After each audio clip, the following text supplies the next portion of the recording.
Good evening and welcome to Tysky Sour, where we have watched Keir Starmer's full 90-minute speech, so you don't have to. We're going to take you through all the best bits this evening, and to do so, I'm joined by Dalia Gebrial. Dalia, were you on the edge of your seat today watching Keir go on and on and on? I was on the edge of my seat trying to leave, trying to get the hell out of my screen, because it was just both. It's when something's both boring and also just incredibly aggravating and aggressive. That's quite a difficult balance to strike, but he managed. There were a couple of effective bits. I'm going to show you the bits that I thought were effective, as well as the bits that I don't think he quite pulled off, and the bits where he was outright dishonest. There were a fair few of those. Before we get going, we do want to know your thoughts. Do tweet them on the hashtag TyskySour.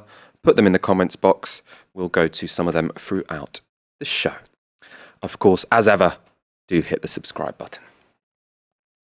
Keir Starmer's speech to Labour Party conference was billed as a make-or-break moment for the beleaguered party leader.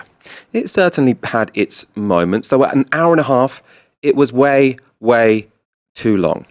We'll pick out the key bits so you don't have to subject yourself to the full 90 minutes, the length of a feature-length film. To kick us off, the most predictable parts of the speech were the insults directed at Jeremy Corbyn. This is our first full conference since the 2019 general election, in which we suffered our worst defeat since 1935. To those Labour voters who said their grandparents would turn in their graves, but they couldn't trust us with high office. To those who reluctantly chose the Tories because they didn't believe that our promises were credible. To the voters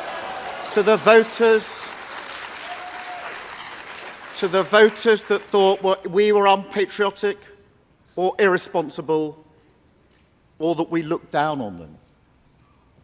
I say these simple but powerful words. We will never, under my leadership, go into an election with a manifesto that is not a serious plan for government.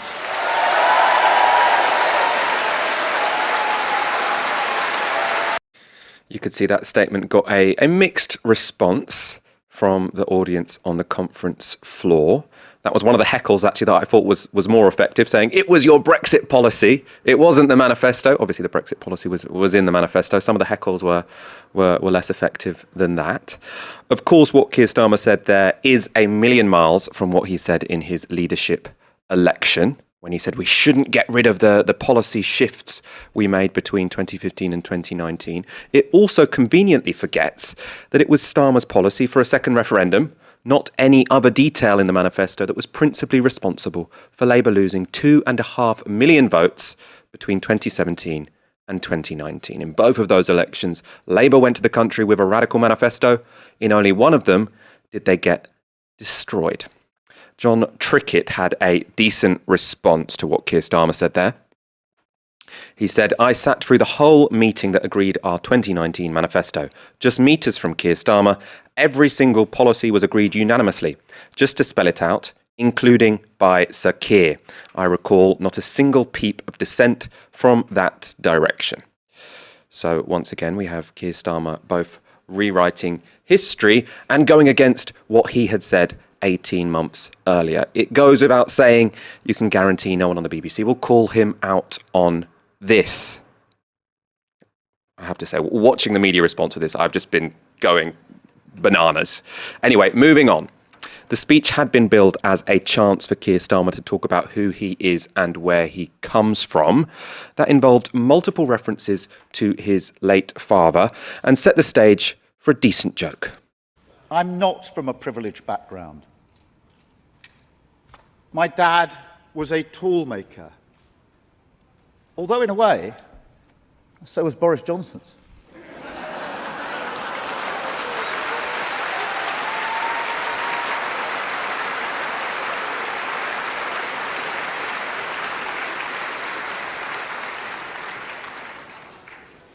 My dad was a toolmaker in a factory and worked on the shop floor all his life. He gave me a deep respect for the dignity of work. There are some lines from Auden that capture the beauty of skilled work. You need not see what someone is doing to know if it's his vocation. You only have to watch his eyes. How beautiful it is, that eye on the object look. I saw that eye on the object look in my dad. The pride that good work brings. It puts food on the table and it provides a sense of dignity. So when I hear that this country is creating so many low-paid jobs, and when I tell you that good work and fair growth will be the priority for a Labour government, I haven't learnt this in some political seminar. I learnt it around the kitchen table. I learnt it at home from my dad. How pride derives from work. How work is the bedrock of a good economy. And how a good economy is an essential partner of a good society. That is why I am so proud to lead a party whose name is Labour.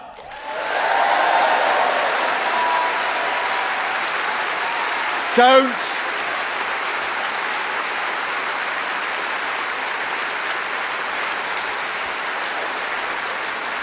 forget it. Don't forget it. Labour, the party of working people. That emphasis on work was there throughout the speech. On the one hand, I suppose that could be to distinguish the Labour Party and their voters from the Conservative Party. You don't have to work for their money. I think also it's probably trying to highlight that Labour aren't the party for the work shy. We know where that discourse can take us. In the next part of the speech, Sir Keir then talked about his mother being a nurse who became disabled with Still's disease. He explained how those experiences taught him the importance of the NHS. So that was the story of where Starmer came from. To my mind, though, the most inspired part of the speech concerned what Starmer had done. The Labour leader was introduced to the stage by Doreen Lawrence, who thanked him for helping to bring her son's murderers to justice. Then, during the speech, Starmer told the story of a young woman named Jane Clough, who had been murdered by her partner while he was released on bail. Starmer described the day Jane's parents, Johnny and Penny, came to him when he was Director of Public Prosecutions. On the day that John and Penny were supposed to come and see me, to tell me about the cruel murder of their daughter and how the criminal justice system had let them down, my own daughter was born. We had to push back the meeting. It was an incredibly emotional day for all of us. As I listened to John and Penny tell me Jane's story, I knew that a great injustice had been done. I made a promise to John and Penny at the end of that first meeting that I would work with them to make sure that no other family went through what they'd been forced to endure. And we rolled up our sleeves and we changed the law. I am delighted to say that John and Penny have become good friends of mine, and I am beyond honoured that they have joined us here today. Conference, John and Penny Clough. Now, that moment, to my mind, was effective in the same way that some of the videos at the start of Keir Starmer's leadership campaign were. It was other people talking about how Starmer had helped them in the past in his previous job as a lawyer. In that video at the start of the leadership campaign, we saw an ex-miner, we saw McLibel defendants, and we saw Doreen Lawrence again, all speaking about how he did his job quite well at that period of time. It seemed to me smart that they did that again in this speech. I think having a prop of sort of people turning up who can vouch for you isn't a bad move. The downside, I think, fairly obviously actually, is that if you're most effective when people are talking about your past job, potentially you were better at your past job than you are at the present one. I think Keir Starmer, potentially a decent lawyer, not a particularly good politician. Everything I've shown you so far was in the first 20 minutes of that speech. There was another 70 minutes after that. In that time, he did announce some policies. We'll get onto those in a moment. But on the whole, it was a rather rambling affair with lots of discussions of robots, tools, and even gene editing. I won't subject you to all of it. Instead, let's skip to Starmer's closing argument. This is a big moment, a time of rapid change. The first pandemic in a century, the aftermath of Brexit to sort out, the urgent claim of the climate, then our own domestic questions, providing a secure job that pays a decent wage, a good school nearby, health and social care that you can rely on, a home you can afford. This is a big moment that demands leadership. Leadership founded on the principles that have informed my life and with which I honour where I have come from.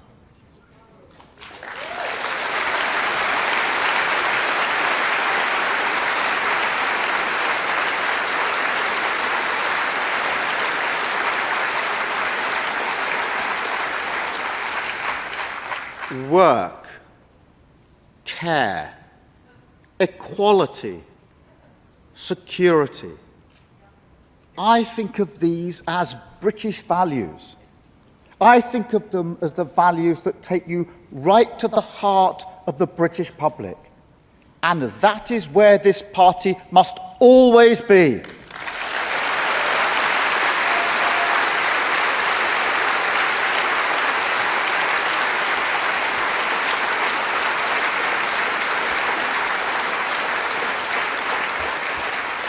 I think of these values as my heirloom.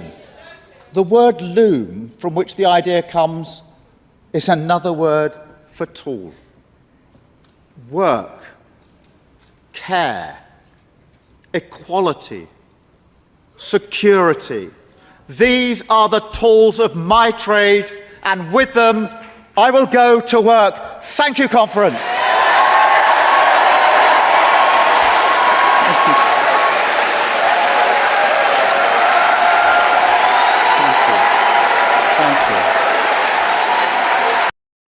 Those values are his heirloom, and the word loom, which comes from that idea, or from which that idea comes, is another word for tool, and he will go to work with that tool. It was all slightly bizarre, that ending. I'm also not sure that the slogan work, care, equality, security is going to catch on. I think if you're going to do a slogan, it's better if it works as a sentence rather than just four disparate words. Anyway, this is all detail. Dalia, what did you make of that speech?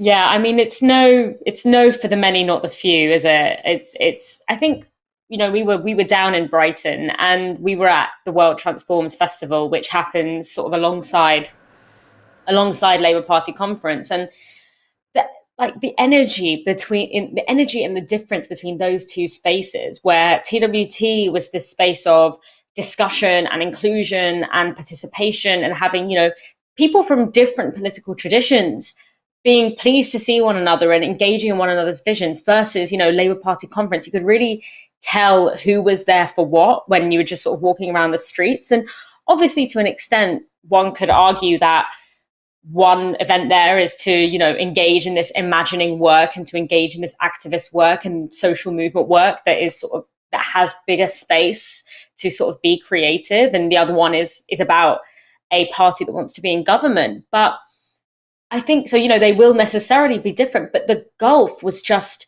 so unimaginably wide. And not only that, but you didn't have this dynamic where both of these forces are sort of feeding off one another and playing different roles in the transformation of British society, but rather you have, as you sort of outlined, Keir Starmer actively trying to cultivate a message of antagonism towards, the party members and also the movement people who, are represented by that kind of the world transformed.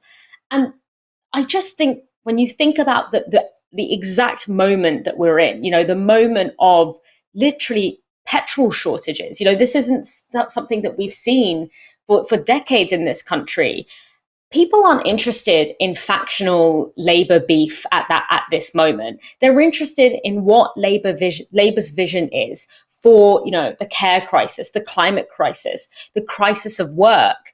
And for Keir, he offered some sort of important platitudes, but they frankly didn't sound that different to what we hear from the Tories. Even the Tories are kind of cottoning on to the idea that you need to give lip service to funding care services. And the work vision, completely out of touch. He's harking back to this industrial notion of work that does not exist in this country and is unlikely to come back.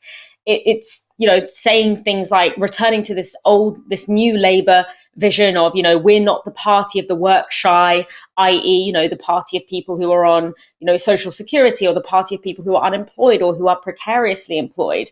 But the vast majority of your base are people who do not have stable relationships to work because the work is not out there. Secure, stable work that pays a livable wage is simply not out there. And your answer to that is not to look at how has capital organized society in a way that people who work hard and people who, are part of our society aren't able to afford their basic needs. You go into this victim blaming kind of benefit scrounger culture that was, perpetuated by New Labour and really spearheaded by New Labour. And that's just not a language that is going to resonate for the people that are going to vote for you, who are disaffected by the economy that has been designed. And then finally, the stuff on climate breakdown, again, just sort of very weak platitudes on net zero, not much vision for, the reparative role that Britain would play in a climate justice movement. Not much distinction between what we would hear from Boris Johnson on climate crisis. And then you pair that with the fact that, the Labour for a Green New Deal's motion they tried to forcibly prevent it from being even discussed at Labour conference. And I think that what this is, the fact that in the midst of so much crisis in this country, Starmer has chosen to essentially trash his membership. This is what people will remember from this conference, if they remember anything. The vast majority of people won't remember a single thing from this conference. But the headline message there is that Keir Starmer is trashing his membership. And you have to remember, it's the membership that put Keir Starmer in charge. It's actually not the electorate that put Keir Starmer in charge. The membership put Keir Starmer in charge. And he's not setting a very good example. He's not giving a good indication to the British people of how he treats people who vote him into power. Not only do we have the complete U-turn and the completely different platform that he's actually operating on versus what he ran on, but also you kind of generally expect that of any politician. But it's the deep disdain that he has for the people who put him in power. It doesn't send a good message. And I think that it's very important for Keir Starmer to understand that it is actually not the job of the party membership or of the electorate to vote for you. It's actually not their job to force themselves to get behind you. It's actually your job to convince them that you are the person who should be leading them. It's actually your job to engage with them, to win their votes, to build a coalition that can put you in power and keep you in power. And I think that he's got that massively twisted, and it comes through in the disdain that is dripping from his tone when he sort of talks about, wanting to sort of leave essentially what was the biggest expansion of any party in Europe behind, and describing that as if it was some kind of tragic event, that the Labour Party grew so heavily and members got so engaged. And what I will finally say is that it is very clear that Keir Starmer's days as Labour leader are numbered. This was the headlines from this, as biased as the media is towards or, against Labour Party membership. Even still, he couldn't get himself a decent headline. in a lot of the media. So it's very clear that his days are numbered. So we need to really think about what our strategy is now. There's no clear immediate successor. So we need to really think about, given that the Labour Party is becoming an establishment that is not interested in democratic engagement and democratic power, we need to really think about what building power in that context means. And we need to sort of really understand that the Labour Party, particularly under the current leadership, and what I assume will likely be the leadership after, is part of the British state. It is not part of the movement that is trying to hold the British state to account. And so in that context, I think we need to really think from now, what is the strategy, what is the move for when Keir Starmer inevitably is forced to step down as Labour leader. I do think he's got some of the headlines he wanted. I mean, because it seems to me that, they've got some sort of phase for entering government. I think they now want to show they're nothing to do with Jeremy Corbyn. They then want to sort of reassure people in the Red Wall, which I think is what all this talk about family and work is about, because Deborah Mattison has presumably gone out and done some focus groups, and that's what they've fed back. And then they think they're going to be able to, at the end, just say, oh, by the way, you young people, you people who care about the environment, we'll give you maybe free tuition fees, we'll give you something else, and then you can all come back. And if that's the plan, I don't think they'll mind the headlines today, because you've got the BBC, Starmer promises serious plan for government. What was leading many of the news bulletins was Keir sort of speaking down to the hecklers, which is the image he wants to do, sort of, I've defeated the left.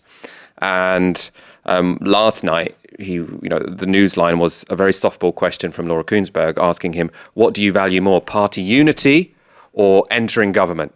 And which is the easiest question for him to answer, because his whole, the purpose of his leadership is to suggest that there is some conflict between party unity and entering government. Anyone would answer that, entering government. But she's accepting the framing. I don't think you can enter government with a party as divided as Labour currently is. And especially, and at this point in time, I don't think you need to. Keir Starmer could be learning from someone like Joe Biden. I know lots of our viewers will have lots of problems with Joe Biden, so do I. But what he did show is that you can win as a centrist candidate whilst being inclusive of the left, while adopting policies of the left, such as massive investment, higher minimum wages, etc., etc., etc. Whereas Keir Starmer seems to be just trying, the Blair strategy all over again.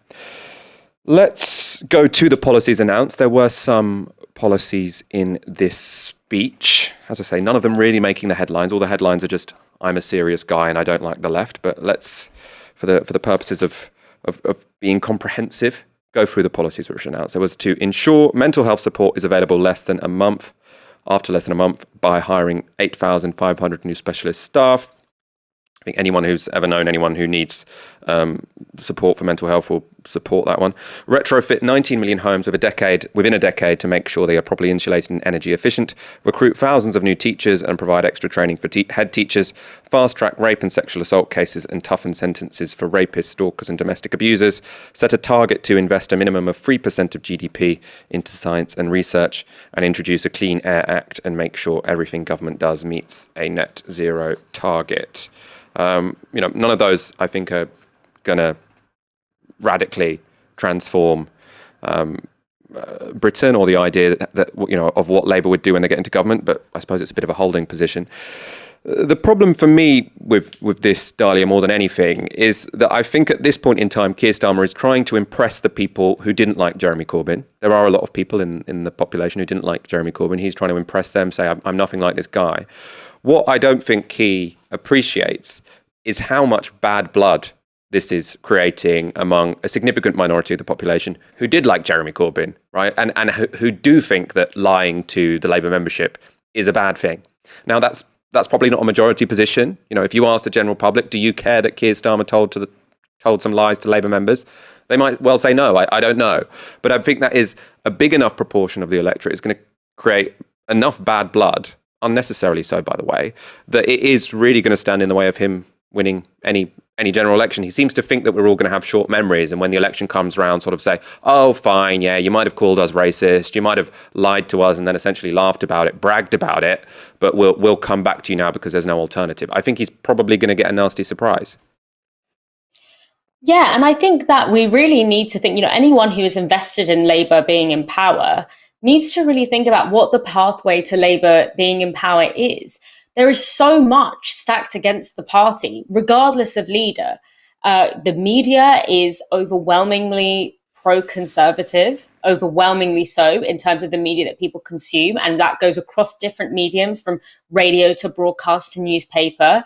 And also, the geography of Britain has changed such that people who would be more inclined to vote for Labour, whether, people of colour, working class people, people who are precariously employed, young people, they are all being concentrated in cities. And so a lot of the kind of electoral votes are going towards, the Conservatives. So essentially, there are designed within the system is a kind of system that is against the Labour Party being in power, regardless of who is leading that Labour Party. That is the situation that we're in now. So I don't know how you get into power without a committed membership that is willing to do the groundwork that can make up for the fact that that there is not that pathway to power. Obviously, there was a committed base for Jeremy Corbyn, and it wasn't enough. I'm not saying that it is enough on its own, but we have to remember that. But I can't see a pathway without it, because we simply cannot push through the narratives of the media, which, even more so than in 1997 when Blair won, are endemically pro-Tory and endemic and very lacking in diversity is the main issue as well. Kind of the concentration, the monopolization of the media means that people are hearing sort of one message in slightly different costumes from all corners of the media spectrum, but also, again, the changing geography of the country. So my question is, how do you expect to get to power in that context without a membership and an organizing force that is going to go out and do that groundwork for you? I was hearing from people, chatting to people in Brighton. One thing I just kept hearing was that, it's a real struggle to get people to do campaigning and canvassing during things like local elections, during any moment where it's required in the past sort of year or so, in a way that just was not the case over the past 4 years. So the reason I think it's such a mistake is because of, the votes that will be lost, the necessary votes that will be lost, but also because I don't know what your party machinery can do right now. I don't think it can be up to the challenge, the uphill battle that we're in. It's not enough on its own to have, a highly organized, geographically dispersed, group of organizers who are willing to go out there and do the work for you. But I don't think it's possible if you don't even have that. I mean, as we said on Monday's show, it's not even clear that Keir Starmer was particularly fussed about winning an election. The principal priority at this conference was to secure a means to make sure there's no left-winger on an election for his successor. So it seems from sort of the voices, the briefings that are coming from Keir Starmer's team, that they see this as job done. They're not actually that fussed how people absorb the speech. I did think it was rather unprofessional to have a 90-minute speech. If you really cared about people listening to your message and your speech, you would have edited it a little bit more.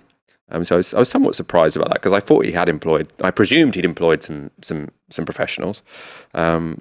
Potentially not. Pennywise says, sadly, I wasted 90 minutes of my life watching that boring claptrap, just full of empty platitudes. As I say, even though I disagreed with quite a lot of the first 20 minutes, I thought it was engaging. After that, I completely agree with you. Matthew Kerr's given us £20 on the Super Chat. Thank you very much. Dalian Haynes on the YouTube Super Chat says, Nick Thomas Simons, unable to roll off the minimum wage on LBC, tells you everything you need to about Keith's Labour, #Tory Light. That was a fairly awkward moment. That was on LBC yesterday, speaking to Nick Ferrari. And yes, the Shadow Home Secretary didn't know what the minimum wage was. He said it's something under £10. And the reason he knew that is because Labour's current pledge is to raise it to £10. So he's like, we will raise it to £10. Nick Ferrari asked him, what is it now? He says, well, it's definitely less than £10, which I suppose was, using some inference there. If you are promising to raise it to £10, it presumably is below that. Julian PD tweets on the #Tysky Sour, got home, flicked on Tysky Sour, and thank God that I didn't watch the leader's speech. So boring. We chose the best bits for you. And Paul Sav says, Keir Starmer was like bloody Alan Partridge up there. He landed one good joke, though I suppose Alan Partridge does sometimes as well. We've got over 2,000 people watching. Thank you for joining us this evening. Remember to let us know if you're enjoying the show by liking the stream. We're going to go on to our next story. The sentencing hearing of Wayne Couzens has brought the grim details of the murder of Sarah Everard into the public domain. It's now apparent that in committing his horrific crime, Wayne Couzens exploited to the full extent his job as a police officer. Up to now, it had not been public knowledge how Sarah Everard had found herself in Couzens' car. We now know that Couzens abducted his victim by faking her arrest. That involved handcuffing her after claiming she had breached COVID guidelines. The BBC report.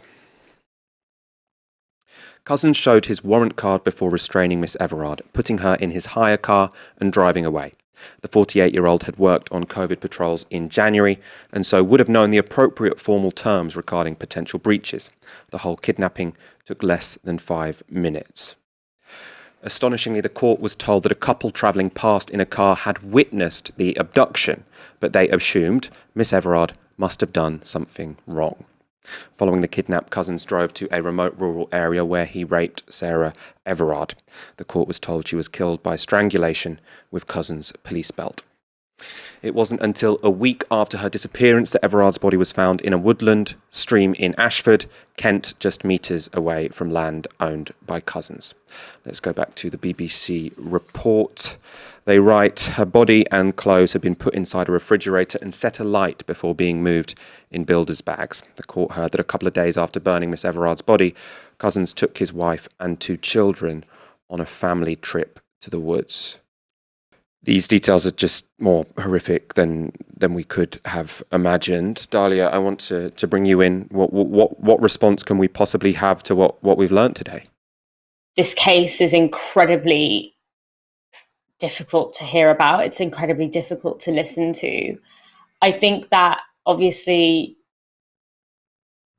there is an issue here where when you have an entire group of people, i.e. the police, who have the state backing to essentially violate and force people's bodies, and it is seen as something that you cannot question, and that if you dare to question the right of someone to do that, of one of these groups to do, a member of this group to do that, you are heavily criticized, you are accused of all manner of things.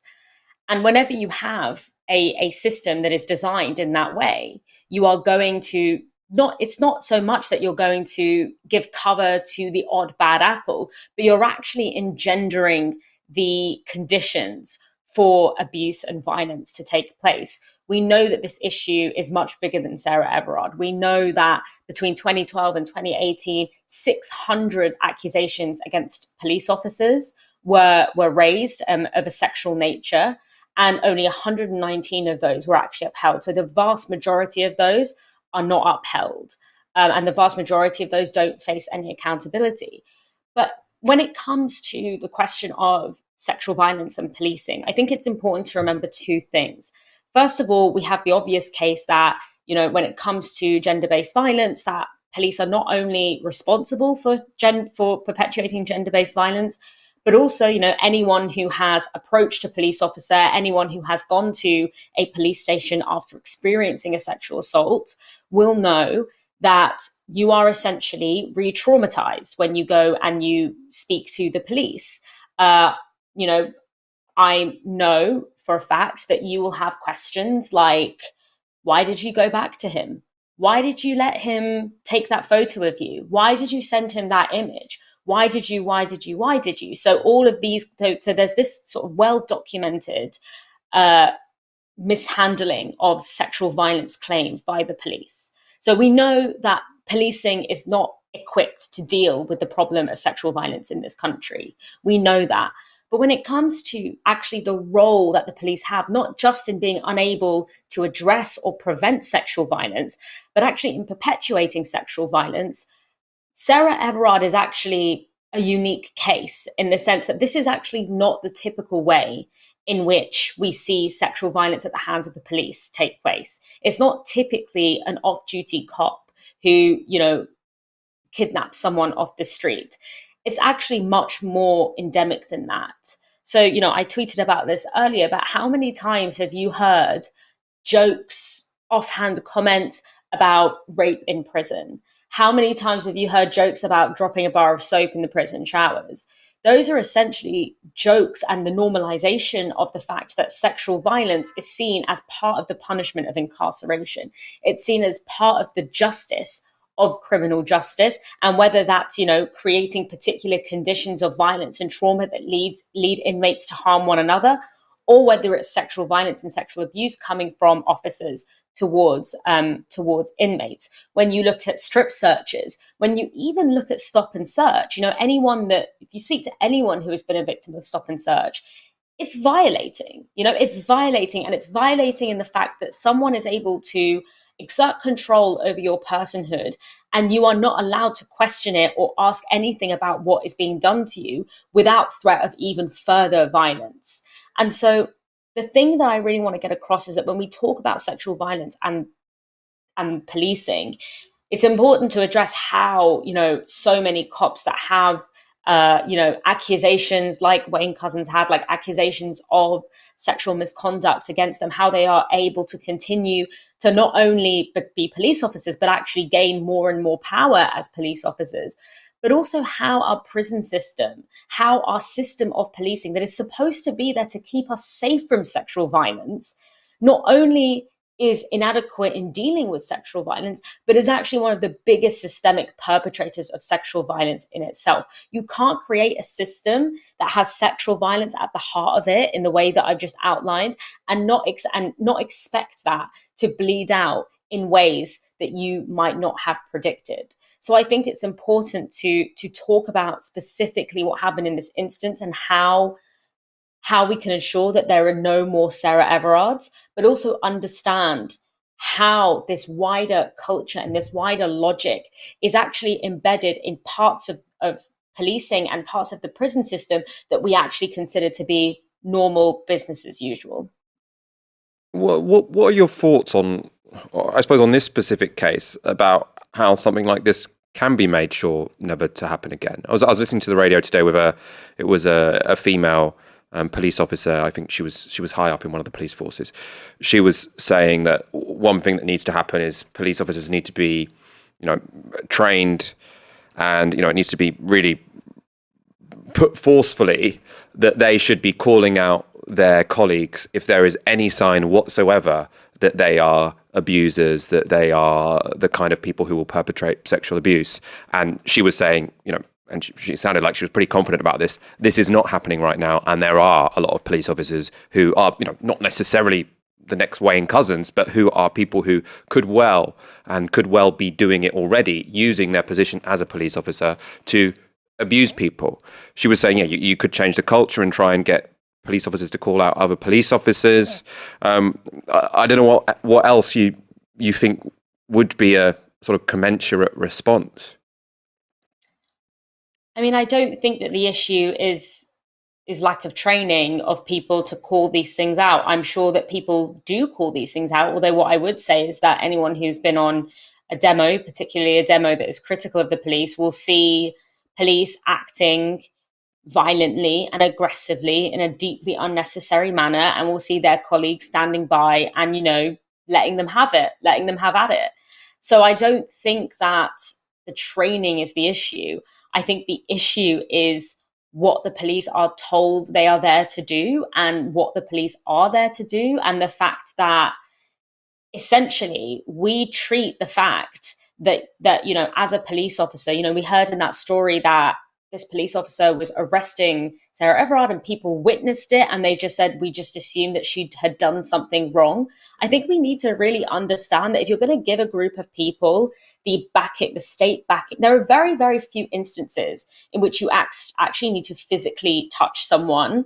And what we know about the police is that they do it wantonly. They do it without, it's seen as such an everyday, nothing thing to sort of arrest someone and bundle them into a car and take them off to a police station. It's a mundane thing to beat the shit out of protesters at a demo. It's seen as a mundane thing to stop someone while they're, getting on the bus or doing something mundane and demand that they empty all their pockets and that you can pat them down and even take them to a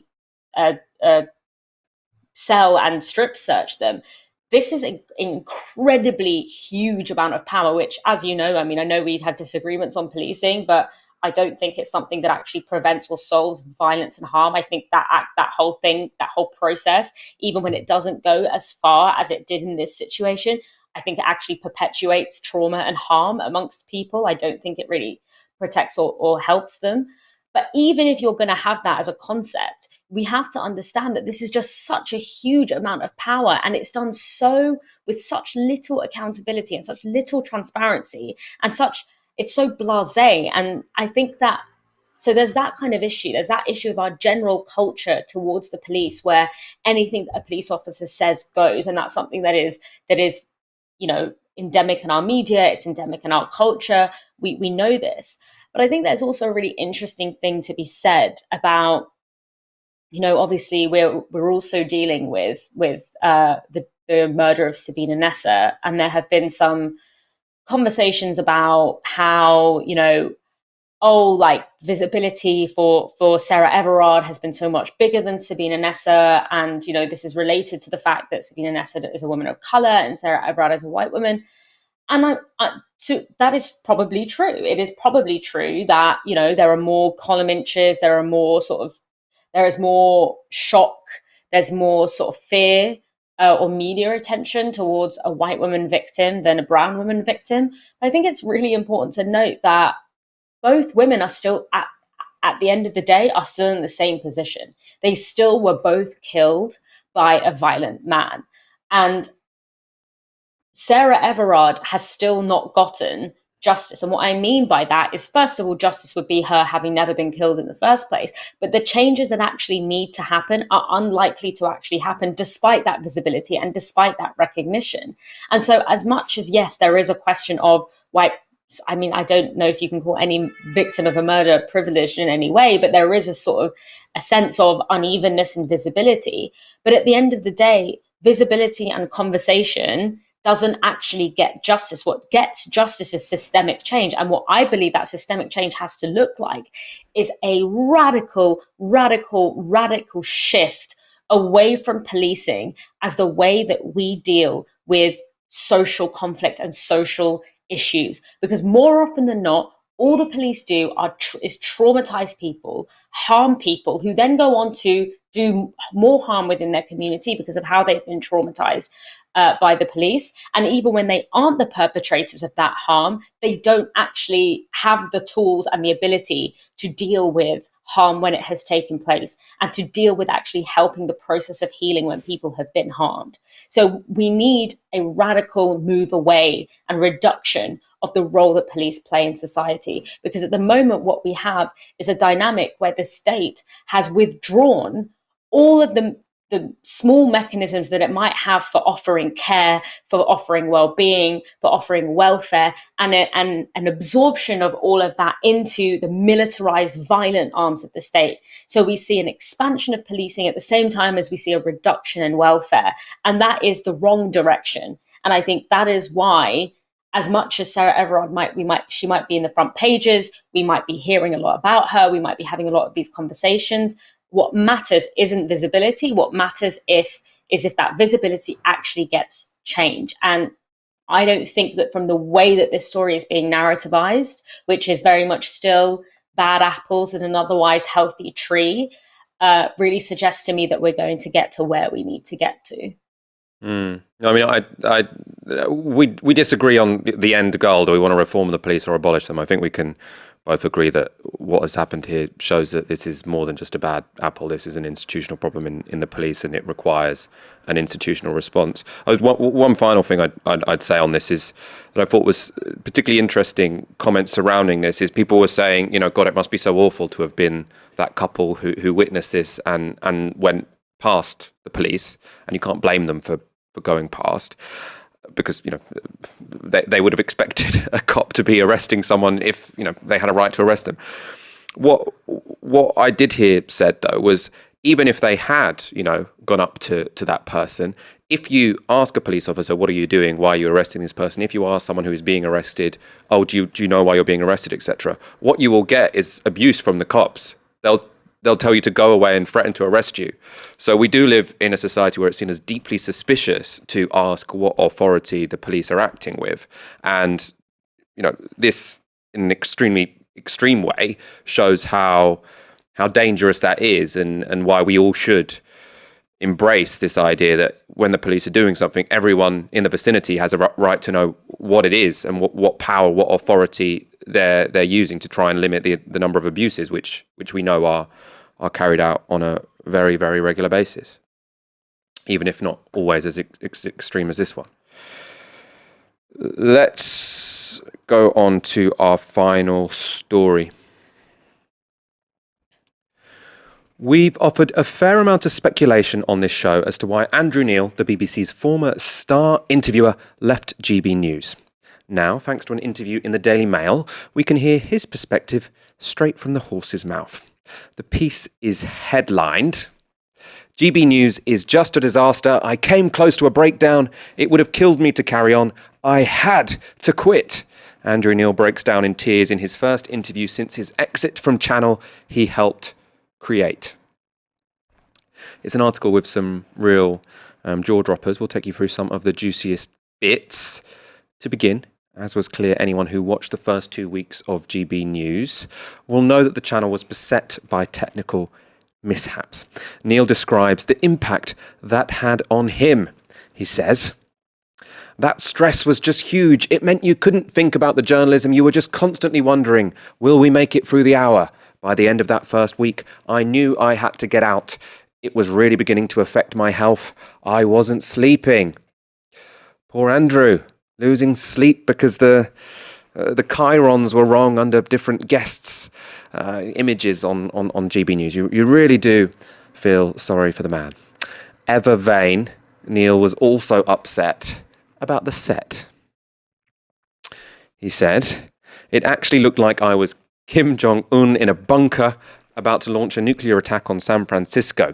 When it came to the launch, the digital wall wasn't ready and they discovered they couldn't light or get the sound and audio right for the kitchen table.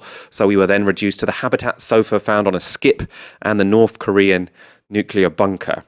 I think he's using poetic license there when he says the habitat sofa was found on a skip, but he was not impressed with how the studio looked. So Neil, used to the high standards of the BBC, was not pleased, was not satisfied with the DIY aesthetic of the upstart channel, but he also emphasised that his ultimate reason for leaving was not a lack of technical standards, but rather journalistic ones. He describes some pretty wacky ideas from GB News' bosses. So he reveals the following. "One of the great ideas before I left was we do trial by television on the guilty men of Brexit, those who tried to stop it, like Lord Adonis and Nick Clegg.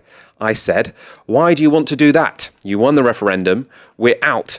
But let me remind you, that was the most miserable period of modern British politics. We should be looking forward to the 2020s. Another suggestion was that we should put secret cameras in classrooms to show how left-wing the teachers were. I said, that's a really good idea, but I think you should take charge of that yourself. And I promise you that after you get in hot water for breaking about 5 different laws, including filming minors, come back and talk to me." It goes without saying that Andrew Neil hasn't taken any of this well. He complained to the Mail. "Why pay me all that money? Why make me chairman? Why make me lead presenter and then just not listen? So I'm angry that what should have been my last big media gig, which, if we'd made it work, could have been great, turned out to be the worst 8 months of my career, the worst by far, from early January to last weekend when I finally got free of everything. Don't forget, I've been on the IRA hit list twice. I've had special protection, anti-terrorist forces outside my house. I've been on the jihadists hit list. This feels worse."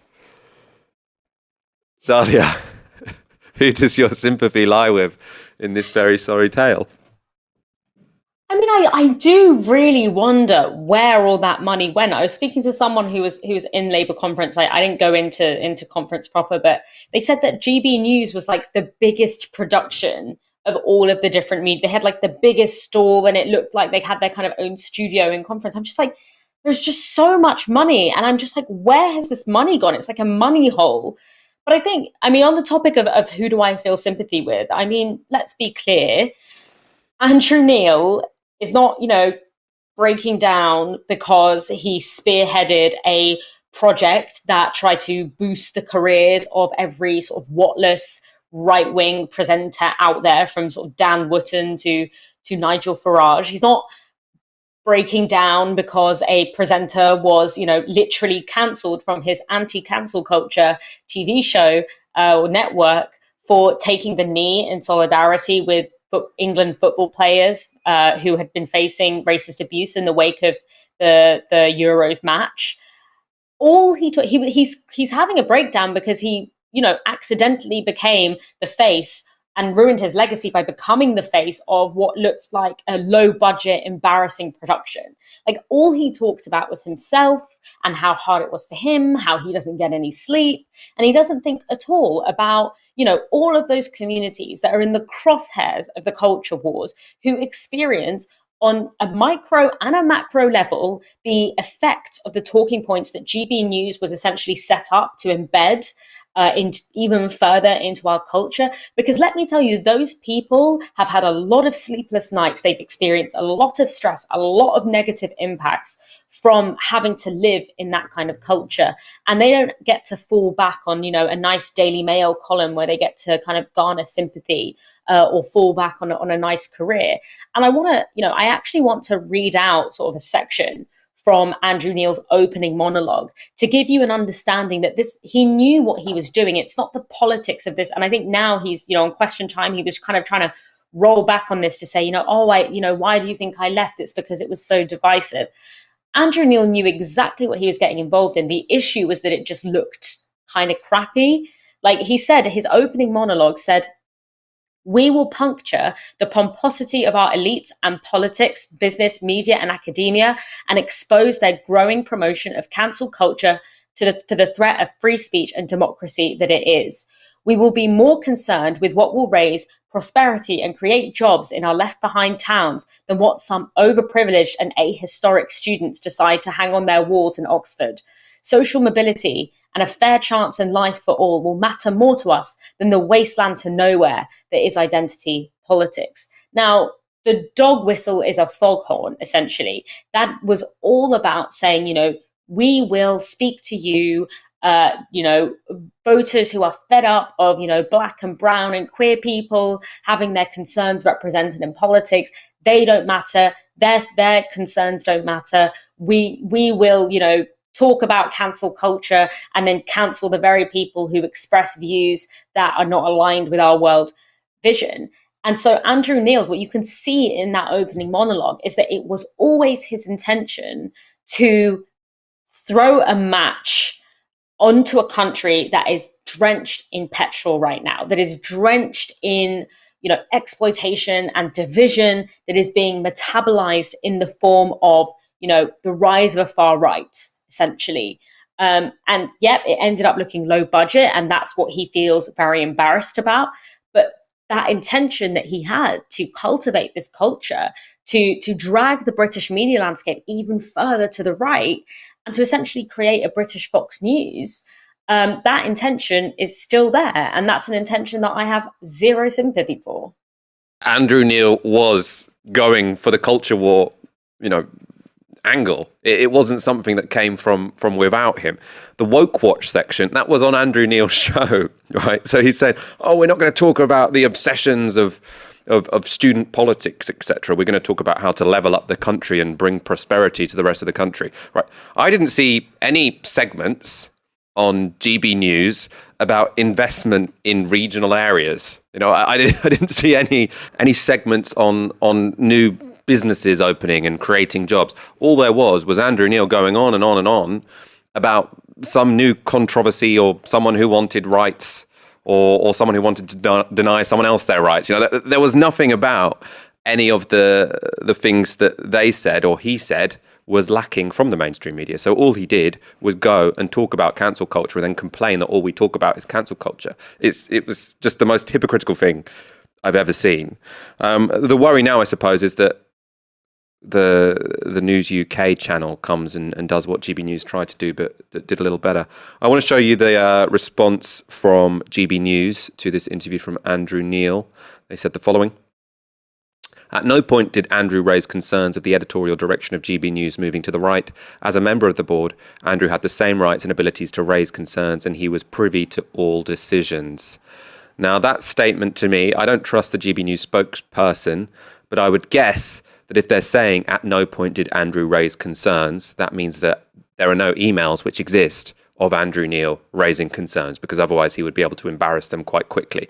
You might say, oh, maybe they spoke about it in a meeting. Andrew Neil was doing most of this from the south of France. So these communications would have happened via email. And I imagine if Andrew Neil had been really annoyed about the direction of the channel politically, there would have been some evidence.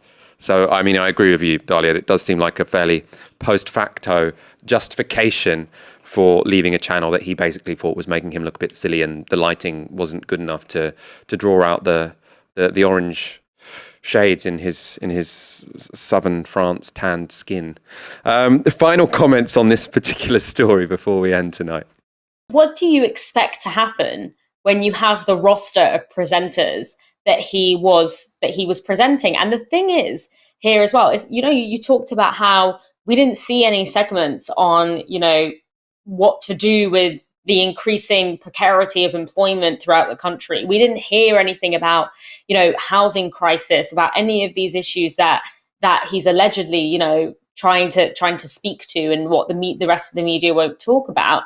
And it's because the whole point of this formula is to speak back to and reflect people's material concerns and reflect the disaffection that people feel, and then just talk for hours and hours and hours about how working class Black and brown people are the reason that you are experiencing the disaffection that you're experiencing. And this is why it's such a toxic mix. And it's why Fox News has been such a driving political force of the far right in the US, is because it sort of speaks a little bit to the kind of very real issues that people are facing and the real alienation and disaffection that people are facing, and then just sort of fills all of the gaps with, it's because people don't want the story of empire to be whitewashed. So that's actually very much engineered in the design of this particular model of, Fox News style culture warmongering. So it doesn't surprise me at all that we didn't hear anything that could actually be about sort of leveling up, whatever that means.